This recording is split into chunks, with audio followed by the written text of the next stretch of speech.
नमस्कार दोस्तों, बीजापुर में सीआरपीएफ पर बड़ा हमला करने के बाद से हिडमा शांत है। हिडमा यानी नक्सली कमांडर जिसके ऊपर 40 लाख रुपए का इनाम है। सुरक्षा बलों के तेज होते ऑपरेशन के अलावा हिडमा कई बीमारियों से भी त्रस्त है। जी हाँ, जानकारी मिली है कि हिडमा को शुगर की बीमारी है, यानी कि डायबिटीज़ की बीमारी है। और आप और हम सभी जानते हैं कि नक्सली कैंप में कोरोना ने भी दस्तक दे दी है। ऐसे में अगर कोई शुगर का पेशेंट है, उसके लिए कोरोना जानलेवा साबित हो सकता है। और इस वजह से माना जा रहा है कि हिडमा इस समय एक बहुत ही सुरक्षित स्थान पर छिपा बैठा हुआ है। 3 लेयर की सिक्योरिटी में घिरा बैठा हुआ है। सरेंडर कर चुके कुछ नक्सलियों ने मीडिया को बताया है कि हिडमा किसी वीआईपी की तरह रहता है, जबकि निचले लेवल के जो नक्सली हैं या संगठन के जो सदस्य हैं, उनकी ज़िंदगी वहाँ भी कष्टों से भरी है। एक तो पुलिस की गोली का डर, हर समय भागते रहना, और फिर सारे काम करना। जी हाँ, उन्हें बाज़ार से दूध, सब्ज़ी, मांस से लेकर दवाइयाँ तक लाने का काम है, तो कैंप में खाना बनाने का भी काम है।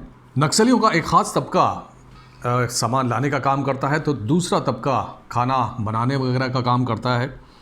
ख़ास बात ये भी है दोस्तों कि हिडमा के लिए खाना बनाने वाले उसके ख़ास गुर्गे हैं, यानी कि जो हिडमा के लिए खाना बनाते हैं वो बाकी सदस्यों के लिए खाना नहीं बनाते हैं। उनके लिए अलग लोग हैं जो बाकी लोगों के लिए खाना बनाते हैं।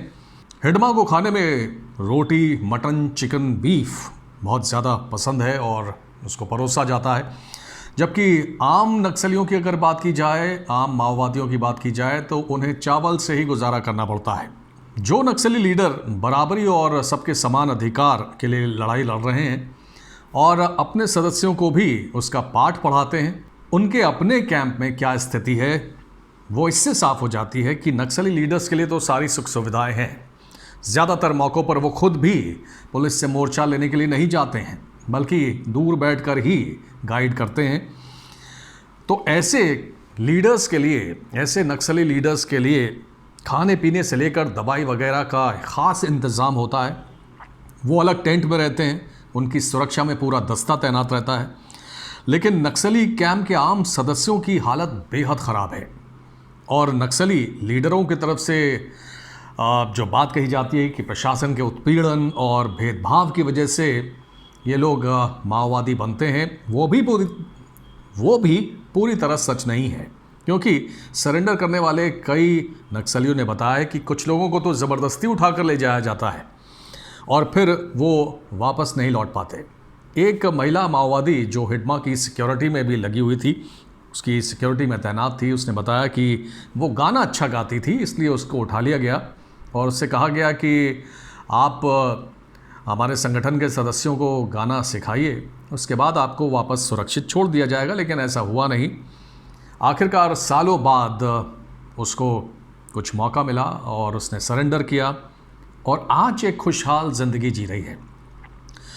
नक्सली लीडर अपना उल्लू सीधा करने के लिए बिना पढ़े लिखे, सीधे साधे, भोले भाले आदिवासियों को बरगलाते हैं और उनको ये भी बताते हैं कि सरेंडर करने से तुमको कुछ मिलेगा नहीं। सरेंडर करने के बाद सरकार की तरफ से और ज़्यादा उत्पीड़न किया जाएगा। जबकि इस महिला नक्सली ने, जिसने सरेंडर किया था, उसने बताया कि सरेंडर करने के बाद उसे नौकरी भी मिली, उसे घर भी मिला, दूसरी सुख सुविधाएं भी मिली और आज वो एक अच्छा जीवन जी रही है। दोस्तों, हिडमा के बारे में बताया जाता है कि ज़्यादातर समय वो या तो किताबें पढ़ने में लगाता है या संगठन से जुड़े युवाओं का ब्रेन वॉश करने में लगाता है। उसे आम आदिवासियों के हित, उनकी सुख सुविधाओं से कुछ भी लेना देना नहीं है, जबकि वो उन्हीं के नाम पर अपनी दुकान चला रहा है। कोरोना से कितने नक्सलियों की मौत हो गई, लेकिन सरकारी अस्पतालों से जो दवाइयाँ लाई जाती हैं उन पर पहला हक हिडमा जैसे कमांडरों का होता है।